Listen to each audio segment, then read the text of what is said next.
Direct vision letter ആയിട്ട് അതെന്ത് പരിപാടിയാ? ആവാറുണ്ടോ? അത് കയ്യിലിരിപ്പിന്റെയാ. ശേഷമാണ് ചോദിച്ചത്. ഞാൻ ചെരിപ്പിരിഞ്ഞ മാത്രമേ ഒരു വിഷു. അവൻ പില്ലു എറിഞ്ഞ് പൊട്ടിച്ച് മറ്റേ തെരുവിളിച്ചോണ്ടിരിക്കുക അച്ഛനമ്മ. അതുകൊണ്ട് ഇപ്പൊ എന്താ? അല്ല ഒന്നുമില്ല. മറ്റേ ആൾ ഇതെന്താ കാണിച്ചോണ്ടിരിക്കും. ഞാൻ നിന്നെ ഡയറക്റ്റ് വിഷന് പോകേണ്ടത്.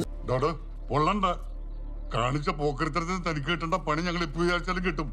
പാർഷ്യാലിറ്റിയാണത്. പക്ഷെ എനിക്ക് പേടിയില്ല, ഒരു കുഴപ്പമില്ല. എനിക്ക് എത്ര രസത്തിലല്ലെന്നാ തോന്നുന്നു. എന്നാ പേടിക്കാൻ വരട്ടെ. പേടിക്കാനുള്ളത് വരുന്നേ ഉള്ളൂ. എന്ത് എല്ലാ വീക്ക് ആവശ്യം ഇടലായിട്ട് എനിക്ക് ഒരു പേടിയില്ല.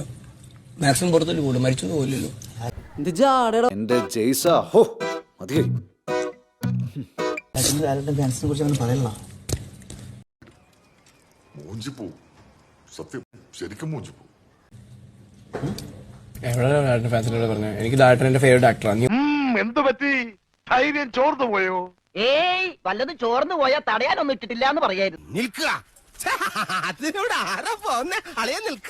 ഇങ്ങനെ പേടിക്കലടാ ആണുങ്ങളെ വില കളയാനാ. പിന്നെ നിന്റെ വിചാരം ലാഡൻ ഫാൻസ് കേട്ടോണ്ടിരിക്കുമ്പോൾ അവർ പറയും ഓ ആരും ഭയങ്കര തെറ്റാണ്. വേണ്ട ഇനി ഒന്നും പറയണ്ട. ഇവിടെ നിൽക്കുകയും വേണ്ട.